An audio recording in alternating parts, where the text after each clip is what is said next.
As eleições para presidente e também para governador do estado acontecem só no ano que vem, mas o aquecimento para essa disputa já acontece ainda em 2021. E para falar sobre isso e também sobre o atual cenário político, eu converso com Fernando Haddad, ele que é professor da USP e em 2018 disputou as eleições para presidente e que agora volta ao lado de Lula em busca da retomada do governo federal. Fernando Haddad, muito obrigada por participar do Rio Claro Notícias. Muito prazer, Nathalie. Um prazer muito grande falar com seus espectadores, seus ouvintes.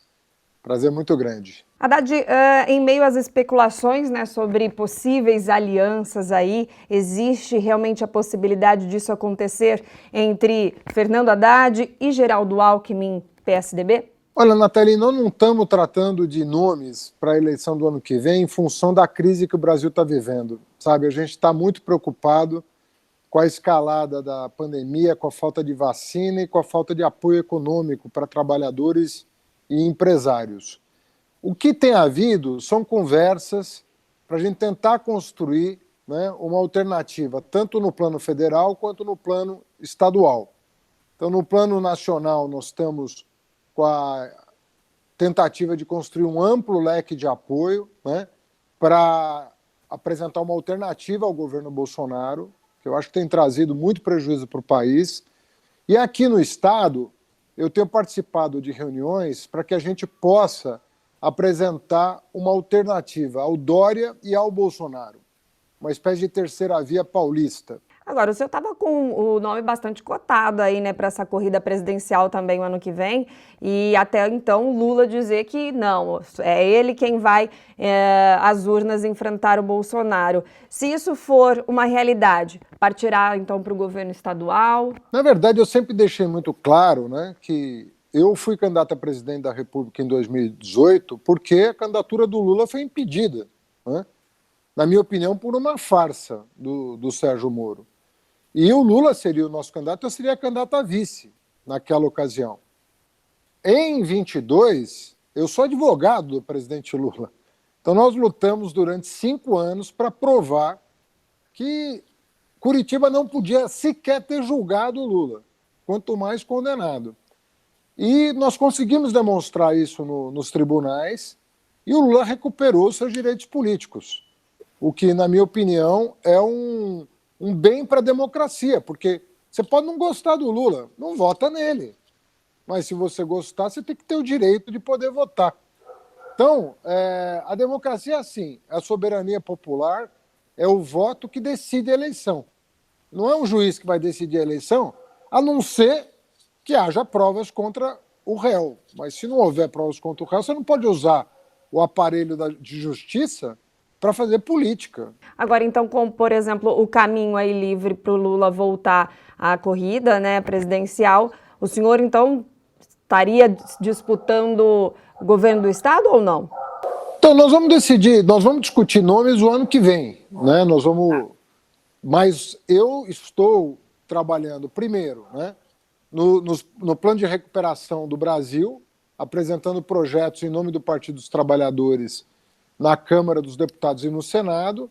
Sou presidente do Conselho Curador da Fundação Perseu Abramo, que é a fundação do PT que trabalha projetos políticos e que trabalha políticas públicas, por assim dizer, e dou aula, né? Como você sabe, né, Nathalie? Eu sou professor da Universidade de São Paulo, então eu tenho minhas obrigações profissionais junto à universidade.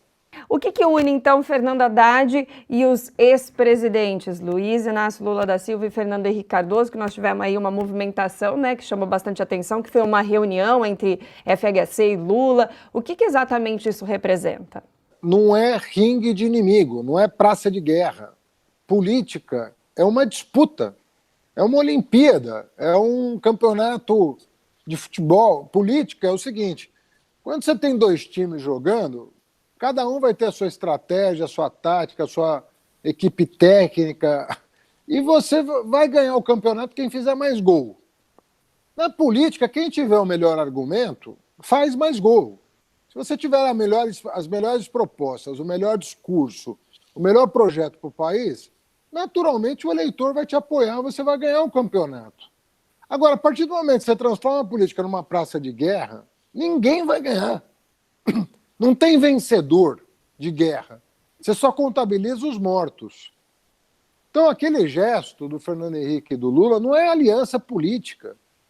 Os dois deixaram claro isso. É um exemplo que está sendo dado por duas pessoas que governaram o Brasil 8 anos. São os dois únicos brasileiros que governaram 8 anos no Brasil, em regime democrático. Fala, gente, vamos divergir, vamos disputar ideias, vamos para o voto, mas isso aqui não é praça de guerra. Vamos acabar com esse clima de praça de guerra. Ninguém suporta isso, ninguém ganha. Então essa reunião não tem ainda uma possibilidade de formação de chapa nem nada. O que eu acho que tem é um compromisso de segundo turno. Um compromisso implícito de que no segundo turno nós vamos fazer diferente do que fizemos em 18. Nós vamos tentar evitar o mal maior. Então existe, acho que, um entendimento de que não dá para repetir 2018.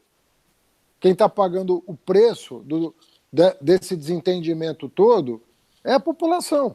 Então, para fechar, Haddad, eu queria que o senhor fizesse aí uma finalização do que o PT, o que Fernando Haddad, o que Lula vem em busca desse cenário, dessa remodelação do cenário político para o ano que vem.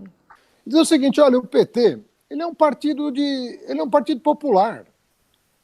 Ele é um partido de centro-esquerda que busca desenvolvimento com melhor distribuição de renda e de oportunidades. O presidente Lula quer voltar à presidência para fazer mais e melhor do que fez durante os seus 8 anos de governo. Saiu com 80% de aprovação. E nós queremos discutir com a sociedade alternativas ao que está aí. Acho que o Brasil não está no caminho certo. Por 2 razões. Não tem projeto. E quando você não tem projeto, você parte para agressão. É isso que nós temos que evitar, as 2 coisas. Quando você tem projeto, quando você é uma pessoa que tem visão de futuro, você não agride ninguém. Você tenta convencer as pessoas com argumento. Então eu acho que a gente precisa virar essa página, sabe, retomar o Brasil dos nossos sonhos.